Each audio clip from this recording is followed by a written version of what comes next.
अस्सलाम वालेकुम everyone, welcome back to psychology lecture series. Chapter 1 to 17 complete upload हो चुके हैं। चैप्टर नंबर 18 पढ़ रहे हैं, जो कि क्लिनिकल साइकोलॉजी के बारे में है। ये मेन कैटेगरीज ऑफ डिसऑर्डर्स हैं।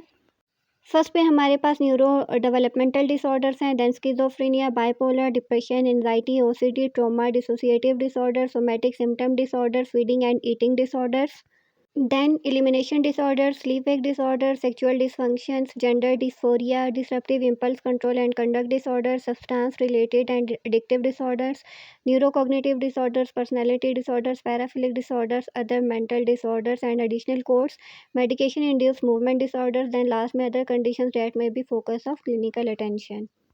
तो आज इस मेन कैटेगरी के बारे में हम डिस्कस करने जा रहे हैं, वो है न्यूरो डेवलपमेंटल डिसऑर्डर्स। इसमें इंट्रोडक्शन पढ़ेंगे, करैक्टरिस्टिक्स पढ़ेंगे और कॉमन एग्जांपल्स देखेंगे कि न्यूरो डेवलपमेंटल डिसऑर्डर्स में कौन कौन सी कैटेगरीज आती हैं। Definition of neuro developmental disorders, group of conditions that being in the developmental period, यानी जब डेवलपमेंटल पीरियड स्टार्ट हो रहा होता है वहाँ पे जो कंडीशंस अराइज होती हैं, स्टार्ट होती हैं, वो न्यूरो डेवलपमेंटल डिसऑर्डर्स में आती हैं। ठीक है, इनकी वजह से इम्पेयरमेंट किस किस में होती है, पर्सनल फंक्शनिंग डिस्टर्ब होती है, सोशल इंटरेक्शन सही से नहीं हो पाता, एकेडमिक परफॉर्मेंस अच्छी नहीं होती और ऑक्यूपेशनल रोल्स जो हैं वो फुलफ़िल नहीं कर पाते। अब डेवलपमेंटल पीरियड क्या होता है, इसकी डेफिनेशन देख लेते हैं कि ये वो टाइम पीरियड होता है जो कि कंसेप्शन से स्टार्ट होता है और अर्ली चाइल्डहुड तक जाता है। ये वो टाइम पीरियड होता है जब डेवलपमेंटल प्रोसेसेस हो रहे होते हैं, इंडिविजुअल की सोशल, कॉग्निटिव, इमोशनल ग्रोथ हो रही होती है, डेवलपमेंट हो रही होती है। और इसी की बेस पे लेटर ऑन जो इंडिविजुअल की फंक्शनिंग होती है वो डिसाइड होती है। ठीक है, जिस तरह सिगमंड फ्रॉइड ने भी कहा था कि first 5 years of life individual के बहुत ज़्यादा इंपॉर्टेंट होते हैं। इसमें जैसे उसकी पर्सनैलिटी डेवलप होती है वैसे ही आगे जाके वो बिहेव करता है। तो इसीलिए कहा जाता है कि फर्स्ट 5 ईयर्स ऑफ लाइफ जो है वो बहुत ज़्यादा इंपॉर्टेंट होते हैं। अब जो डेवलपमेंटल पीरियड में की स्टेजेस जो होती हैं, एक बार उसका ओवरव्यू कर लेते हैं। वैसे ये फील्ड्स जो है ना, यानी डेवलपमेंटल साइकोलॉजी, इस पे डिटेल में लेक्चर्स अपलोड हो चुके हुए हैं, इसलिए यहाँ पे हम डिटेल में नहीं जाएंगे बल्कि सिर्फ एक ओवरव्यू करेंगे ताकि आपके लेक्चर्स रिवाइज हो जाएं और आपको एक अंडरस्टैंडिंग हो जाए।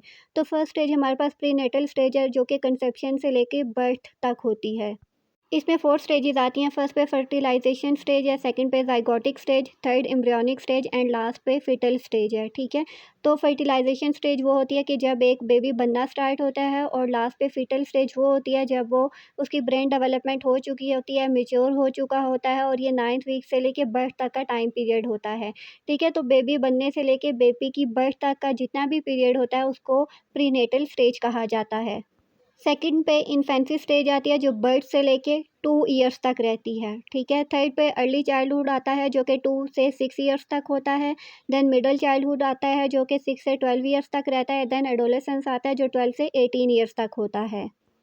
DSM-5 TR यानी APA 2022 के अकॉर्डिंग अगर न्यूरो डेवलपमेंटल डिसऑर्डर्स की डेफिनेशन देखें तो ये ग्रुप ऑफ कंडीशंस होते हैं जिनका ऑनसेट स्टार्ट होता है डेवलपमेंटल पीरियड में, जो कि अभी हम डिटेल में डिस्कस कर चुके हैं। They typically manifest early and are characterised by developmental deficits causing impairment in personal, social, academic और ऑक्यूपेशनल फंक्शनिंग।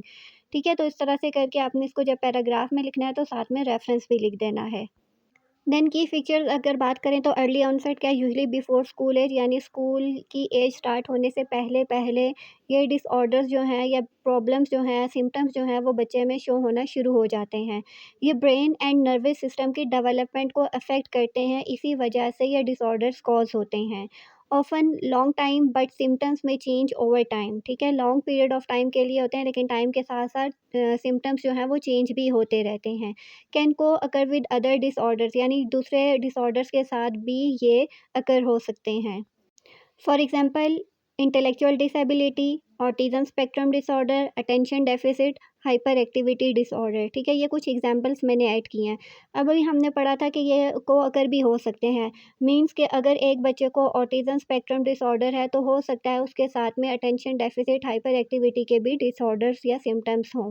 ठीक है, अगर अटेंशन डेफिसिट है तो हो सकता है कि उसके साथ साथ बच्चे को लर्निंग डिफ़िकल्टी भी हो। ऑटिज़म स्पेक्ट्रम डिसऑर्डर है तो हो सकता है साथ में बच्चे को लैंग्वेज डिसऑर्डर भी हो। अब चूँकि बच्चों में न्यूरो डेवलपमेंटल डिसऑर्डर्स बहुत ज़्यादा इंक्रीज़ हो रहे हैं, तो इस वजह से अवेयरनेस भी इंक्रीज़ हो रही है। तो पेपर में ये इजीली आ सकता है कि न्यूरो डेवलपमेंटल डिसऑर्डर्स कौन से होते हैं, या फिर कोई एक डिसऑर्डर दे के कहा जा सकता है कि इसकी कॉजेज़ एंड रिस्क फैक्टर्स लिखें, ठीक है। तो इस वजह से ये सारी चीज़ें पढ़ना बहुत ज़्यादा ज़रूरी है। कॉजेज़ ऑफ न्यूरो डेवलपमेंटल की अगर बात की जाए तो ये जेनेटिक, बायोलॉजिकल और इन्वायरमेंटल फैक्टर्स से मिलकर प्रॉब्लम जो है वो क्रिएट होते हैं। यानी कंसेप्शन से लेकर बच्चा जब बनना शुरू होता है तब से लेके एडोलेसेंस तक, ये जितना भी टाइम पीरियड होता है ना, इनमें जेनेटिक, बायोलॉजिकल और इन्वायरमेंटल फैक्टर्स मिल के कंट्रीब्यूट करते हैं, जो कि कॉज बनते हैं न्यूरो डेवलपमेंटल डिसऑर्डर की। फर्स्ट पे हमारे पास जेनेटिक फैक्टर्स होते हैं। जेनेटिक फैक्टर्स में क्या है, जेनेटिक म्यूटेशन होती है या फिर क्रोमोसोमल एबनॉर्मेलिटीज़ होती हैं। यानी जो क्रोमोसोम्स होते हैं ना इंडिविजुअल में, ह्यूमन बीइंग में, वो 46 होते हैं। तो उसमें जब कोई ख़राबी हो जाती है, कोई एबनॉर्मेलिटी आ जाती है, या एक ज़्यादा हो जाता है या एक कम हो जाता है, तो उसकी वजह से भी न्यूरो डेवलपमेंटल डिसऑर्डर्स होते हैं, ठीक है। सेकंड कंडीशन क्या हो सकती है कि फैमिली हिस्ट्री हो सकती है न्यूरो डेवलपमेंटल डिसऑर्डर की या फिर साइकाइट्रिक डिसऑर्डर्स की। फॉर एग्ज़ाम्पल अगर पेरेंट्स में स्किज़ोफ्रेनिया है तो हो सकता है कि बच्चे में भी कोई ना कोई एबनॉर्मेलिटी आ जाए, ठीक है। इसी तरह से अगर हो सकता है किसी के पेरेंट्स को न्यूरो डेवलपमेंटल डिसऑर्डर हो तो उसके बच्चे में भी चांसेस होते हैं ट्रांसफ़र होने के कि उस बच्चे को भी न्यूरो डेवलपमेंटल डिसऑर्डर हो। फॉर एग्ज़ाम्पल डाउन सिंड्रोम की बात करते हैं कि डाउन सिंड्रोम में 21 क्रोमोसोम जो होता है उसकी एक एक्स्ट्रा कॉपी बन जाती है। इसको ट्राइसोमी 21 भी कहा जाता है। अब इसकी वजह से माइल्ड टू मॉडरेट लेवल का इंटेलेक्चुअल डिसेबिलिटी भी हो सकती है। उसके अलावा बिहेवियर इश्यूज़ भी हो सकते हैं और हायर चांसेस होते हैं कि बच्चे में एडीएचडी या फिर ऑटिज़म स्पेक्ट्रम डिसऑर्डर हो। सेकंड कॉज़ हमारे पास आती है brain structure and function abnormalities, abnormal brain development और फंक्शनिंग। यानी ब्रेन जो है वो नॉर्मली डेवलप नहीं होता और ना ही वो फंक्शनिंग नॉर्मल कर रहा होता है, ठीक है। न्यूरल कनेक्टिविटी में इश्यूज़ हो सकते हैं, न्यूरोट्रांसमीटर्स जो होते हैं वो डिस्टर्ब हो सकते हैं, या बहुत ज़्यादा रिलीज़ हो रहे होते हैं या फिर कम अमाउंट में रिलीज़ हो रहे होते हैं, जिसकी वजह से ये इश्यूज़ हो सकते हैं। उसके अलावा ब्रेन साइज़ और ब्रेन वॉल्यूम जो है उसमें डिफरेंस होता है। लेकिन अभी इन सारी चीज़ों पे रिसर्च जारी है और एग्जैक्ट कॉज़ फाइंड आउट करने की कोशिश की जा रही है। और लास्ट में प्रीनेटल ब्रेन इंजरी और अंडर डेवलपमेंट, ठीक है। यानी जब बर्थ हो रही होती है उस टाइम पे अगर बच्चे को कोई ब्रेन इंजरी हो जाए तो उसकी वजह से भी ये न्यूरो डेवलपमेंटल डिसऑर्डर्स हो सकते हैं। देन हमारे पास prenatal and perinatal risk factors आते हैं, जिसमें मैटरनल इन्फेक्शंस होते हैं। यानी अगर मदर को कोई इन्फेक्शन वगैरह है तो उसकी वजह से न्यूरो डेवलपमेंटल डिसऑर्डर्स हो सकते हैं। देन एक्सपोजर टू टॉक्सिन्स और ड्रग्स, फॉर एग्जांपल अल्कोहल। यानी अगर मदर या फादर में से कोई भी बच्चे की पैदाइश से पहले अल्कोहल का यूज़ करता है, स्मोकिंग का यूज़ करता है, तो उसकी वजह से भी ये डिसऑर्डर्स कॉज हो सकते हैं। प्रेगनेंसी के दौरान अगर डाइट का ख़्याल नहीं रखा जाएगा तो उसकी वजह से भी बच्चा जो है वो इन चीज़ों को, इन इश्यूज़ को फ़ेस कर सकता है। Next is birth complications. Birth के दौरान अगर कोई कॉम्प्लिकेशन आती है, for example lack of oxygen at birth, prematurity या फिर low birth weight. For example delivery के दौरान अगर रूम में हीटर वगैरह ऑन है तो उसकी वजह से ऑक्सीजन लेवल कम हो सकता है। जब ऑक्सीजन लेवल कम होगा तो उसका सारा इफ़ेक्ट जो है वो बच्चे पे होता है, ठीक है।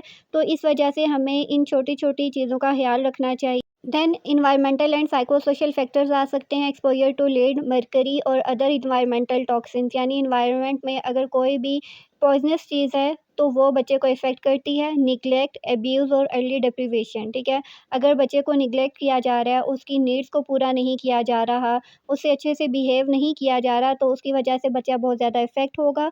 Last one is interaction of multiple factor. ज़रूरी नहीं है कि किसी एक वजह से बच्चा इन इश्यूज़ की तरफ जाए, बल्कि मल्टीपल फैक्टर्स भी इन्वॉल्व हो सकते हैं, जिसकी वजह से बच्चे में न्यूरो डेवलपमेंटल डिसऑर्डर्स कॉज हो सकते हैं। ये list of neuro developmental disorders है जो हम डिस्कस करेंगे। फर्स्ट पे intellectual developmental disorders, then communication disorders, autism spectrum disorder, attention deficit hyper active disorder, specific learning disorder, motor disorders, other neuro developmental disorders and unspecified neuro developmental disorders.